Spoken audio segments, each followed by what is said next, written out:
meus queridos alunos. Vamos lá para mais uma semana de aula. Então, nessa semana a gente vai falar sobre coliformes totais e coliformes termorresistentes ou termotolerantes, que também é uma outra notação muito utilizada. Só para vocês terem uma ideia, entre esses, Escherichia coli, a famosa Escherichia coli, da qual a gente já tem falado alguma coisa. Hoje nós vamos ver com mais cuidado e vamos ver alguns métodos também no final da nossa aula. Mas antes de começar a falar de coliformes totais e termotolerantes propriamente dito, eu quero falar de um conceito básico para vocês.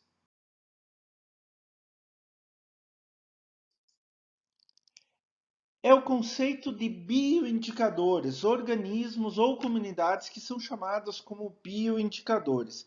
Bio é vida, indicador que indica algo. Então a gente pode falar que um bioindicador é um organismo ou uma comunidade de organismos cujas funções vitais, principalmente fisiológicas, são tão correlacionadas com fatores ambientais que eles podem ser empregados como padrões na avaliação de uma situação.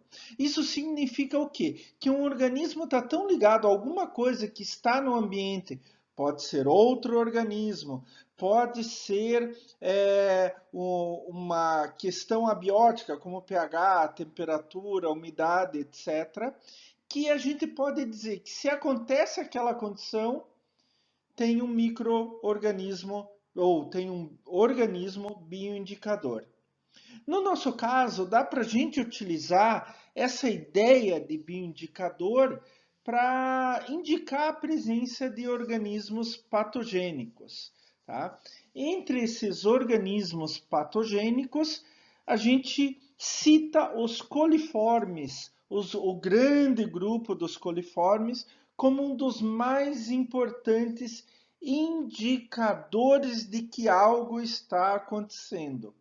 Os coliformes, eles têm uma função vital tão estreitamente correlacionada com uma condição ambiental específica que a gente pode usá-los como bioindicadores.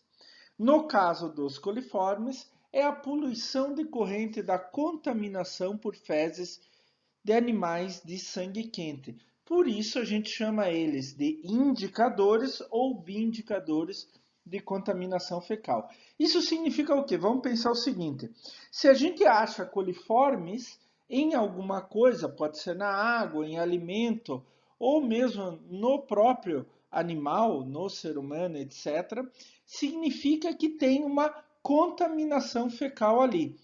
Não quer dizer só que a presença dos coliformes indica a presença de outros contaminantes, outros micro-organismos patogênicos. Mas o próprio coliforme, dependendo do grupo ao qual ele pertence, ele também pode ser patogênico, tá? Então vamos pensar o seguinte: se a gente acha um coliforme em algum lugar, significa que aquele local tem contaminação fecal. Essa contaminação fecal pode ser relativa a outros micro-organismos patogênicos ou mesmo a alguns grupos dos próprios coliformes. Eu falei para vocês, então, que são indicadores de contaminação fecal. Eles têm algumas características, por exemplo, habitat exclusivo, trato intestinal de animais de sangue quente. Então, os coliformes sempre vêm de animais do trato intestinal de animais de sangue quente. Outra característica, os coliformes são encontrados sempre em números muito altos nas fezes desse animal. E eles têm uma alta resistência quando em um ambiente fora do trato intestinal, extraentera. Então isso significa que quando eles estão no ambiente fora do animal de sangue quente, eles ainda assim conseguem resistir àquele novo ambiente, àquela nova situação. Tá? Existem três grupos que a gente pode estudar aí. Só que não são três grupos separados, tá? Já vou mostrar que eles têm uma grande correlação. Os coliformes totais, que são aqueles coliformes que crescem a 35 graus centígrados. Os coliformes fecais ou termotolerantes ou termorresistentes, é tudo a mesma coisa, são aqueles que se desenvolvem a 45 graus e a Escherichia coli. Mas calma, não é bem assim que são 3 grupos separados, já vou mostrar para vocês. Nos coliformes, em geral, a gente tem vários grupos. Por exemplo, Escherichia, Enterobacter, Klebsiella, Serrácea, Citrobacter.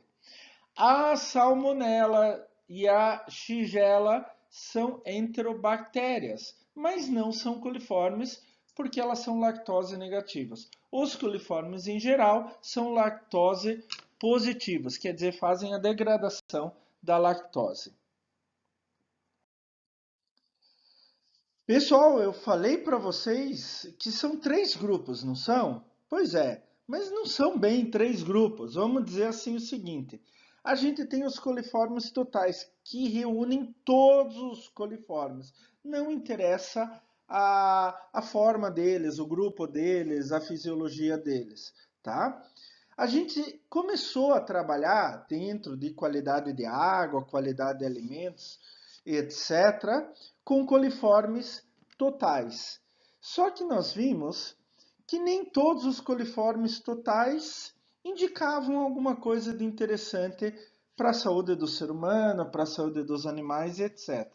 Daí a gente descobriu um grupo entre eles, que são os coliformes fecais termotolerantes ou termorresistentes, aqueles que degradam lactose a 45 graus, que são indicadores muito melhores da contaminação fecal, tá? Que eles sempre vão existir no trato intestinal de animais de sangue quente.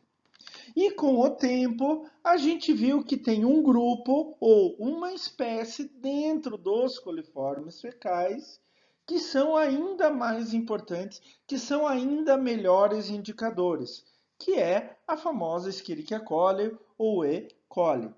Então, na verdade, não são 3 grupos separados, são subdivisões. Mas isso foi se dando ao longo do tempo que a gente foi fazendo mais pesquisa e vendo a importância de cada um desses grupos. Então surgiu primeiro os coliformes totais, a gente começou a medir, né, os coliformes totais.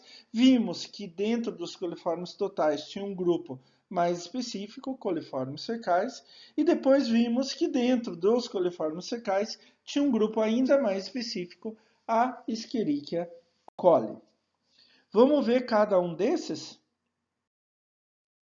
Então, os coliformes totais, ou chamados coliformes a 35 graus, pertencem a enterobacteriáceas, né?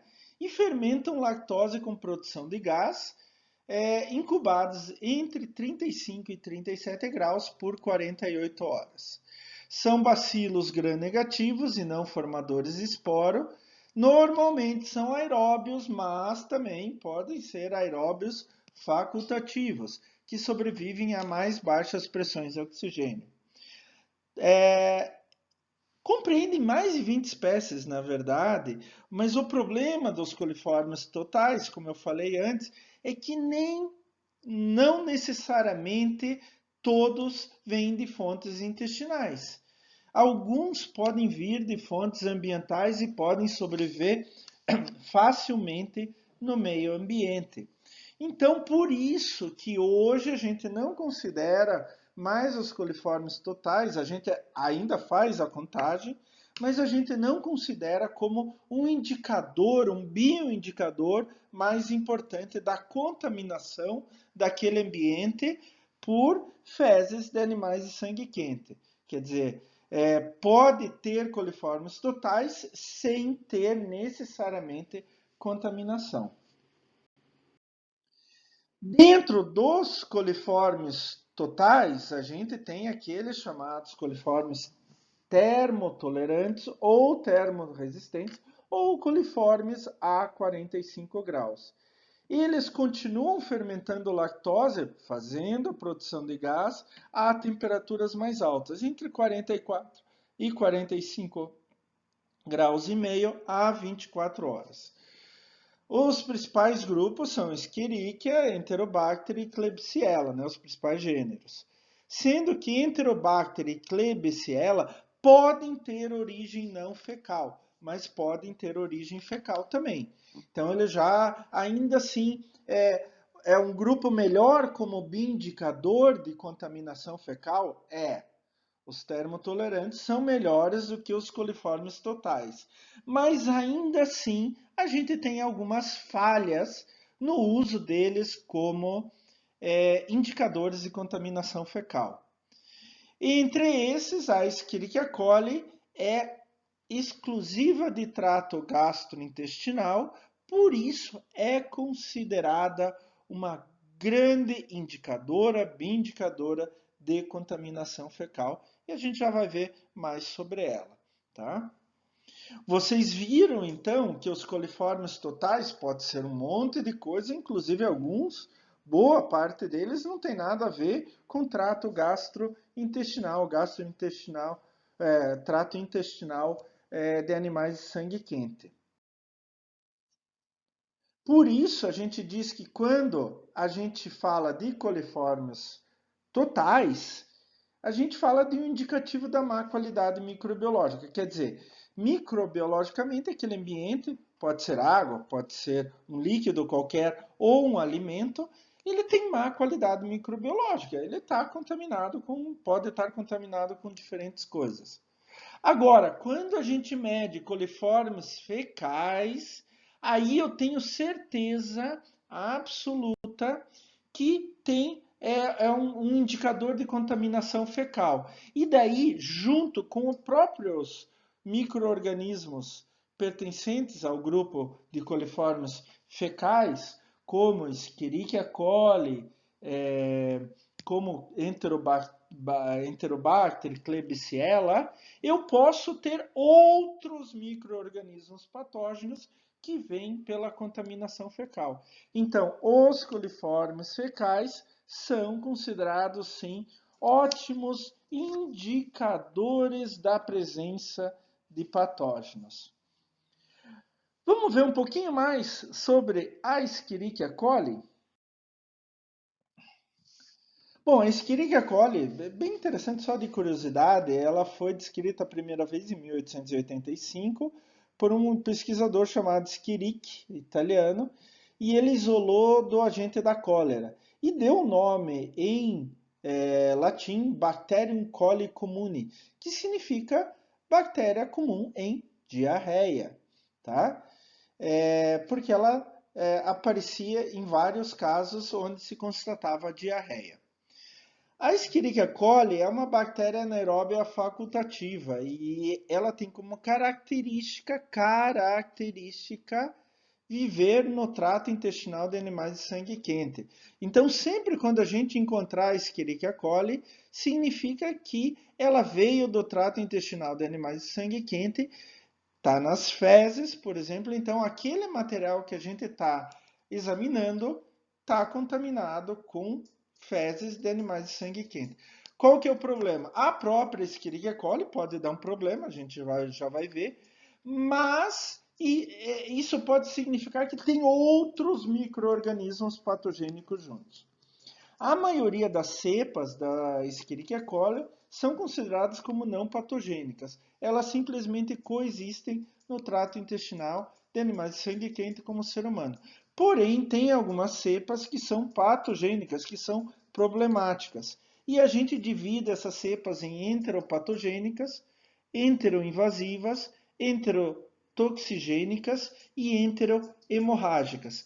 A gente já vai falar sobre elas, mas vocês já podem ir tirando uma ideia de como que é a ação de cada uma, né? Entero significa o trato intestinal, e daí vem a segunda parte do nome da palavra, que é o modo de ação de cada uma dessas cepas de Escherichia coli no organismo do animal de sangue quente, principalmente no organismo humano.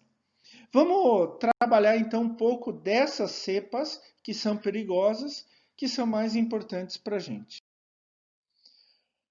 Em primeiro lugar, a gente tem as enterotoxigênicas. Por que elas têm esse nome? Porque elas formam toxinas. essas toxinas são termolábeis e termoestáveis. O principal o principal sintoma das enterotoxigênicas é a chamada diarreia dos visitantes. E como que acontece isso? Primeiro, há uma ingestão dessa cepa de Escherichia coli, ela vai se aderir ao epitélio, principalmente do intestino delgado, mas também pode ser no intestino grosso, mas principalmente no intestino delgado. E daí ela vai começar a sua colonização, ela vai se reproduzir. Nisso, estas cepas vão começar a produzir uma toxina, e essa toxina é que vai provocar diarreia nas pessoas.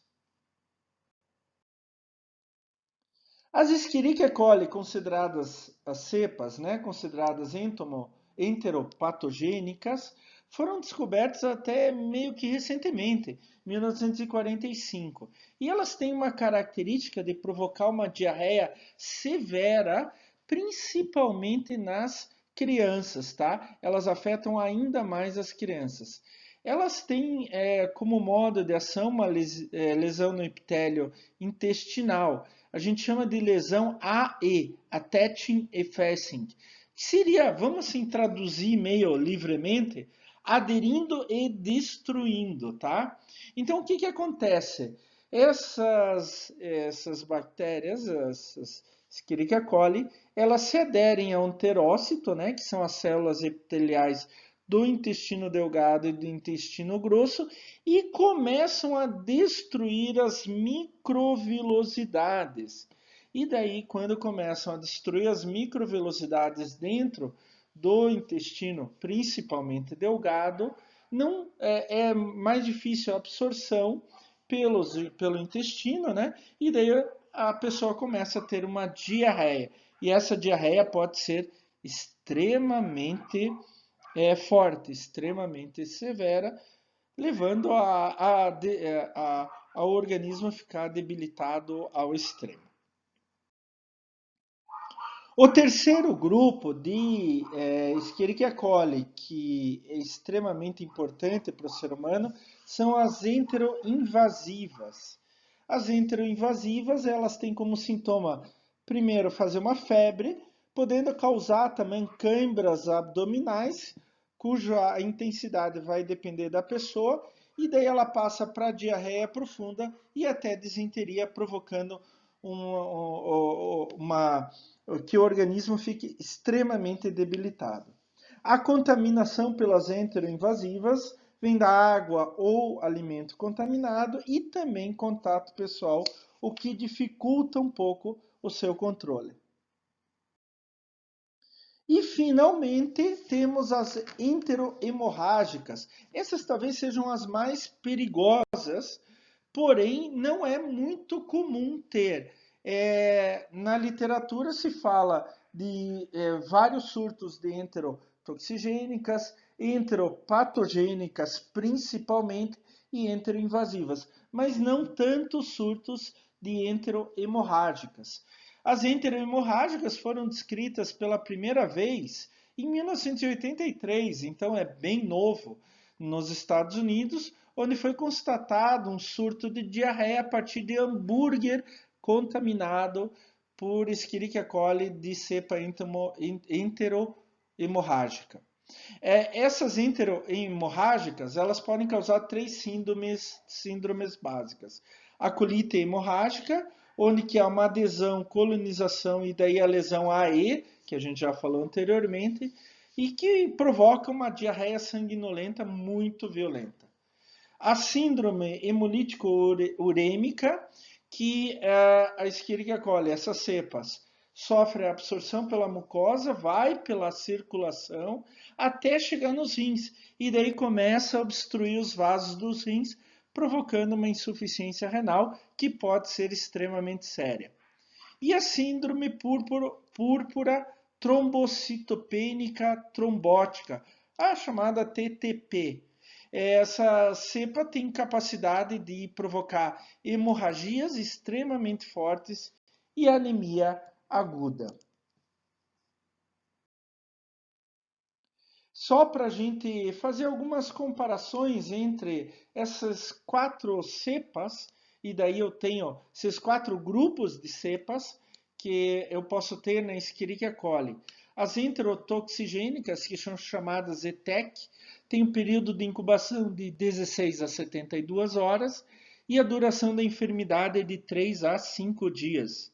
As enteropatogênicas, EPEC, tem período de incubação de 16 a 48 horas e a enfermidade tem duração de 5 até 15 dias. Então, quanto maior a duração, maior é a debilidade que provoca no organismo hospedeiro, né?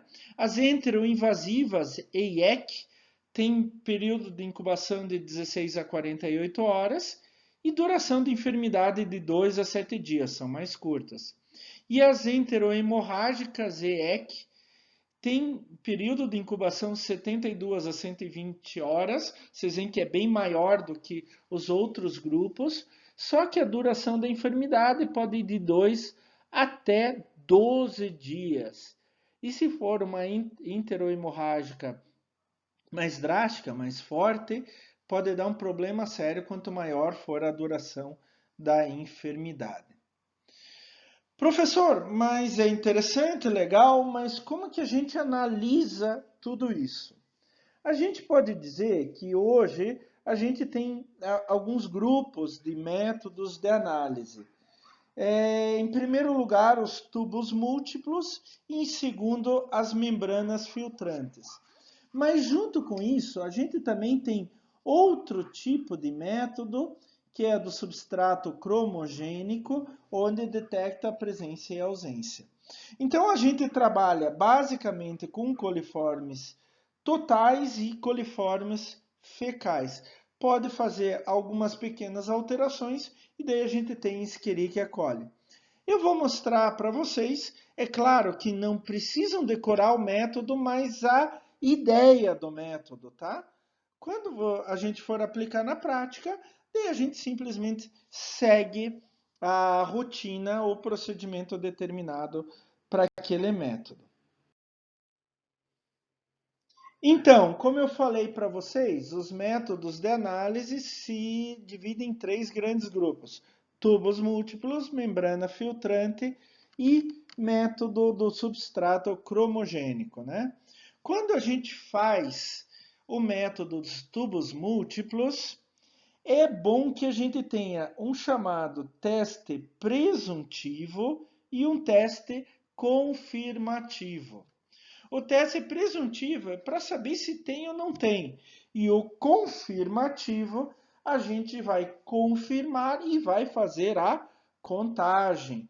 No teste presuntivo, a gente não faz contagem nenhuma, não tem densidade populacional. Então, no presuntivo, a gente, sim, bem a grosso modo, 15 tubos de ensaio, separados em grupos de 5. Nos primeiros 5, a gente inocula que tem caldo lactosado de concentração dupla, a gente inocula 10 ml da amostra. Essa diluição 1:1. Nos 10 tubos restantes, então, que tem caldo lactosado concentração simples, a gente vai inocular nos 5 primeiros 1 ml da amostra, diluição 1:10, e nos 5 últimos 0,1 ml da amostra, diluição 1:100. Vamos misturar e incubar a 35 graus por 24 até 48 horas. Se no final desse tempo houver formação de gás, significa que foi positivo. Quer dizer, tem coliformes totais. E daí a gente tem que fazer um teste confirmativo. Se não houver formação nesse período, então não tem nada. É considerado negativo, tá? Esse é o chamado teste presuntivo. Tem ou não tem coliformes totais? Então, como eu falei, se tiver formação de gás, a gente vai fazer um teste confirmativo. E daí no teste confirmativo, a gente, além de, obviamente, confirmar, a gente vai contar os micro-organismos. Então a gente vai tomar amostras das 3 diluições, o teste presuntivo, e colocar em meio de cultura verde brilhante bilha 2%. Tá? Então a gente vai retirar de cada tubo positivo lá do teste presuntivo e vai inocular nos tubos do teste confirmativo. Vamos inocular por 24, incubar durante 24 a 48 horas a 35 graus. E daí, se tiver formação de gás, é considerado positivo. E a gente vai pegar este resultado, colocar em uma tabela específica, que está à disposição de todos aí na internet, etc. E daí a gente vai obter um resultado por NMP, número mais provável, por 100 ml de amostra. Tá? Então, esse é o teste confirmativo dos coliformes totais. Quando a gente trabalha com coliformes termotolerantes, então a gente pode usar o método dos tubos múltiplos. Então a gente vai pegar aquele teste presuntivo lá dos coliformes totais que deram positivo, né, que formaram gás, e vamos transferir amostras, vamos fazer a repicagem para tubos de ensaio contendo meio EC. Vamos incubar por 45 graus durante 24 horas. Por que 45 graus? Nos coliformes totais, incubamos a 35. Nos coliformes termotolerantes, né, termoresistentes, vamos incubar a 44, 45 graus.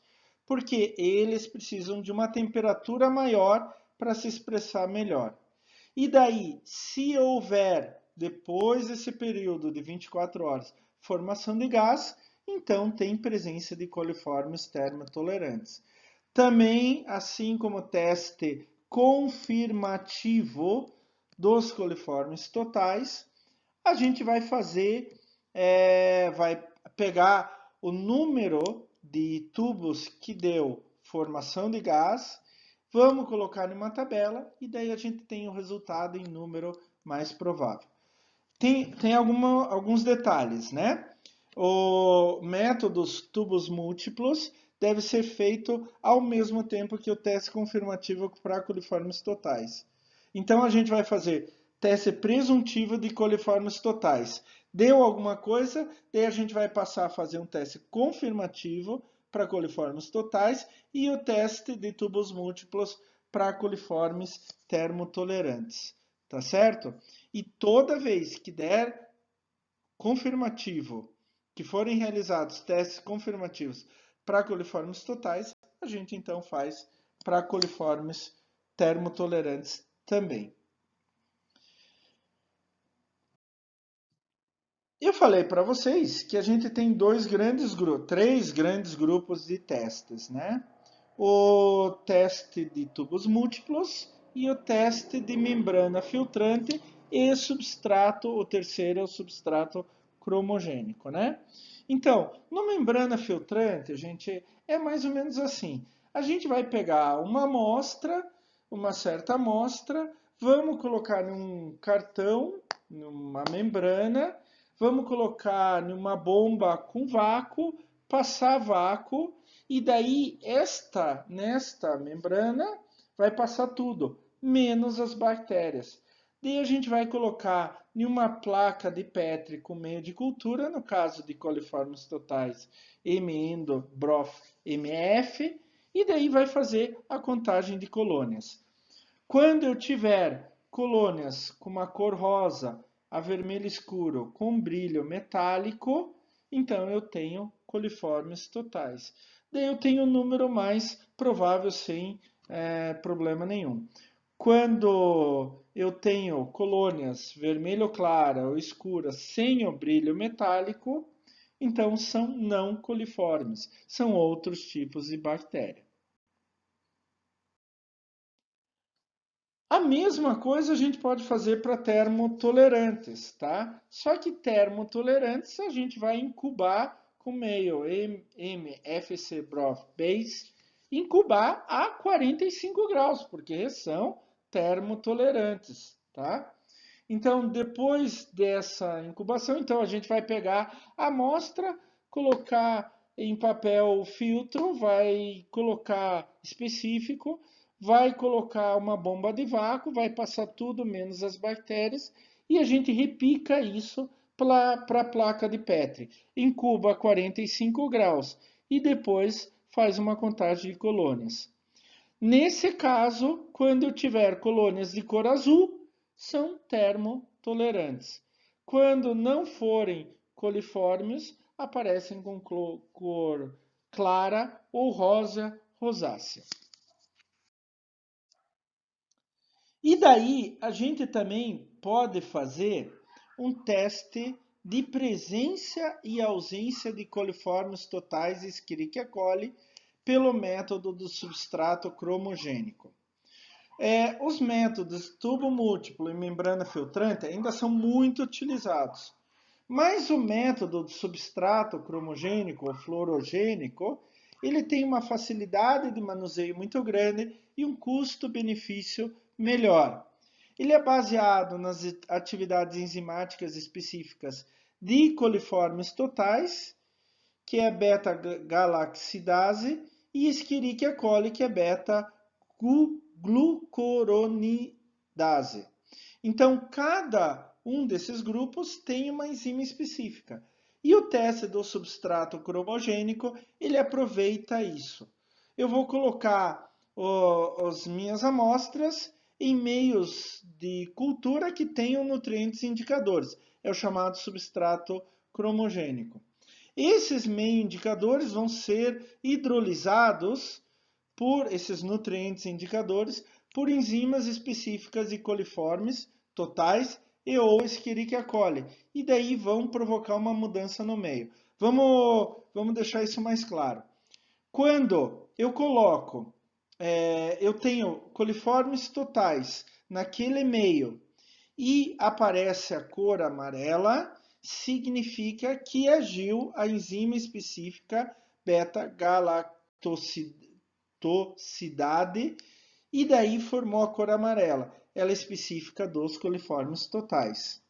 Se em luz ultravioleta com comprimento de onda de 365 aparecer uma fluorescência azul, significa que está presente a Escherichia coli. Por quê? Daí, nesse caso, a beta-glucuronidase é que agiu sobre o meio, provocando essa fluorescência azul, tá?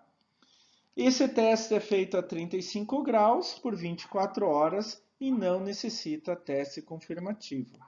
Assim, a gente também pode fazer, através de uma tabela, a obtenção da densidade populacional daqueles organismos.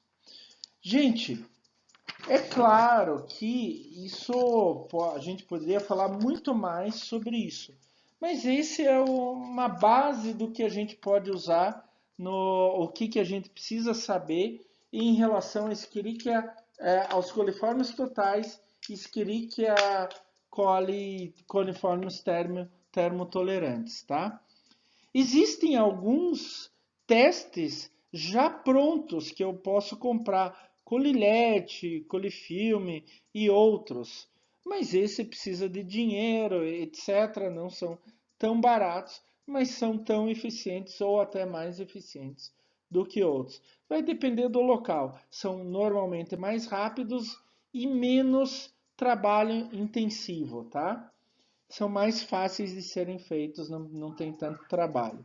O importante é que vocês conheçam as características básicas de cada teste, como funcionam basicamente cada teste.